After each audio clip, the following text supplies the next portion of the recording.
Hello and welcome back to the Daily Update from the Wayne County Sheriff's Office. I'm Captain Doug Hunter coming to you today on June the 23rd, 2016.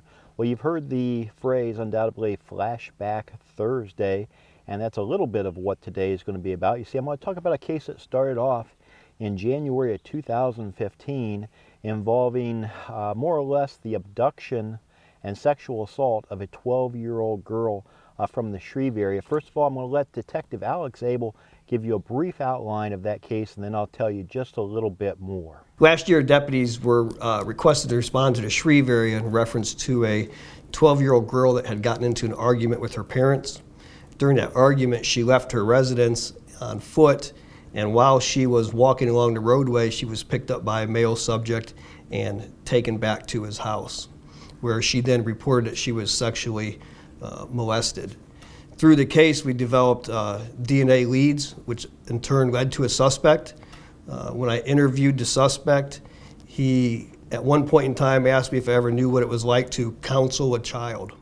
Okay, yes, so you heard that right. We have a 12-year-old girl who ran away from home after disagreement with her parents, and then a man in his 50s stops and picks the girl up. Now, this took place in the middle of the night in a rural location. This man picks this girl up and, in his words, takes her home for counseling.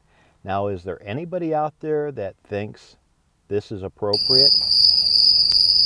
I didn't think so. Well, of course, the man does take the young girl home, and she reports to us that she is sexually assaulted, and then he takes her and drops her off at a location in downtown Shreve. Now, for a variety of reasons, this girl was unable to locate the exact home where this took place, and she did not know this man, so it caused some difficulty initially with the investigation. But lo and behold, DNA, which was collected as part of the investigation, led to what we call a CODIS hit, identifying the suspect in this case by the name of John Finley.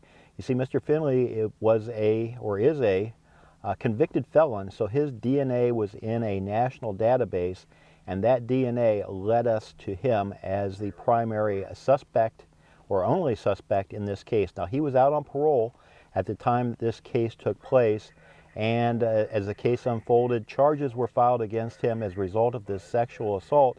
And just yesterday, this case came to the conclusion at the Wayne County Common Pleas Court. You see, Mr. Finley had been found guilty several weeks ago in a jury trial, and yesterday was his sentencing, and we'll let him tell you exactly what he received as far as a sentence.